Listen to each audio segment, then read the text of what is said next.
अऊज़ुबिल्लाहि मिनश्शैतानिर्रजीम बिस्मिल्लाहिर्रहमानिर्रहीम। मुअज़्ज़ज़ नाज़रीन इकराम, अस्सलामु अलैकुम वरहमतुल्लाहि वबरकातुहू।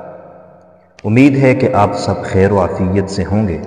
आज का जो वजीफ़ा हम आपकी गोश गुजार करने लगे हैं, ये वजीफ़ा आपने 15 शाबान से पहले पहले कर लेना है, क्योंकि ये वजीफ़ा ख़ास है माह शाबान के साथ और शाबान के पहले 15 दिनों के साथ।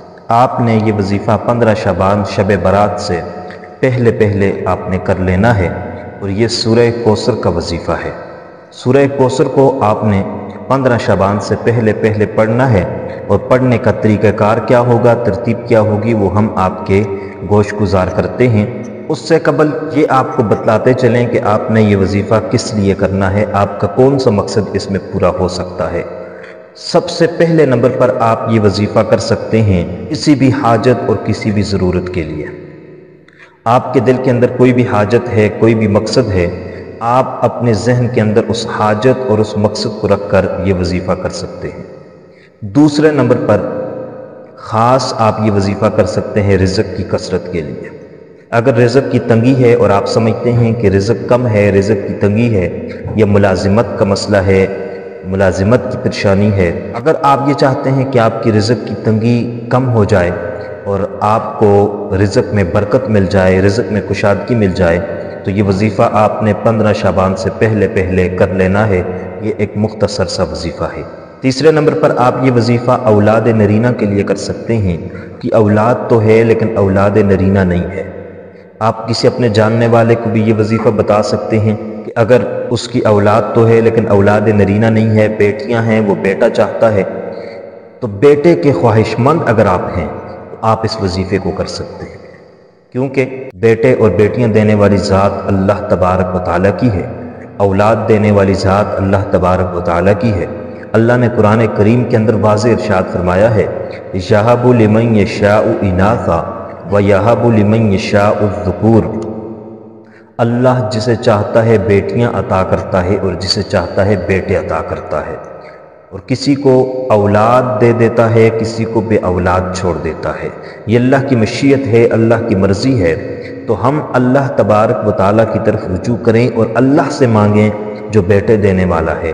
तो आप ये वजीफ़ा बेटे के लिए कर सकते हैं, औलाद नरीना के लिए कर सकते हैं, और आप रिज़्क़ की तंगी हो तब भी कर सकते हैं, नौकरी और मुलाजिमत के लिए आप कर सकते हैं, रिज़्क़ में कुशादगी और बरकत के लिए आप ये वजीफ़ा कर सकते हैं।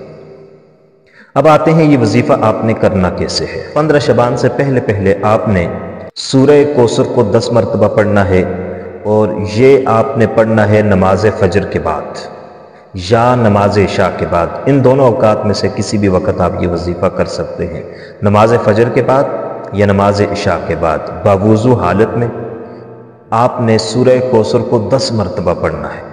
10 मरतबा सूरह कौसर को पढ़ने के बाद आपने दुरूद शरीफ पढ़ लेना है, और दुरूद शरीफ पढ़ने के बाद आपने पढ़ना है सुब्बूहुन कुद्दूसुन रब्बुना व रब्बुल मलाइकति वर्रूह, सुब्बूहुन कुद्दूसुन रब्बुना व रब्बुल मलाइकति वर्रूह। इस तस्बीह को आपने 7 मरतबा पढ़ना है, और उसके बाद आपने दुआ मांगनी है।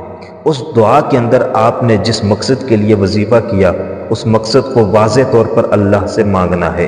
औलाद के लिए किया तब भी, बेटे के लिए किया तब भी, और नौकरी के लिए किया तब भी, मुलाजिमत के लिए किया तब भी, रिज़्क़ की फरावानी के लिए किया तब भी, कारोबार में तंगदस्ती थी उसमें कुशादगी के लिए किया तब भी, आपने जिस मकसद के लिए किया उस मकसद को वाज़े तौर पर अल्लाह तबारक व तआला से मांगना है, और उसके बाद दुरूद शरीफ पढ़ के दुआ ख़त्म कर लेनी है। इंशाअल्लाहुल अज़ीज़ 3 दिन तक आप ये वजीफ़ा करेंगे, या 7 दिन तक या 9 दिन तक आप ये वजीफ़ा करेंगे, इंशाअल्लाहुल अज़ीज़ आपका मकसद पूरा हो जाएगा, आपको कामयाबी और कामरानी हासिल हो जाएगी। उम्मीद है कि आपको हमारी आज की वीडियो पसंद आई होगी। अगर पसंद आई है तो लाइक ज़रूर कर लीजिएगा, शेयर कर लीजिएगा, और चैनल पर नए हैं तो सब्सक्राइब कर लीजिएगा। अल्लाह हाफ़िज़। अस्सलामु अलैकुम व रहमतुल्लाहि व बरकातुहू। Subscribe to our channel Haqqani Studio for Islamic videos.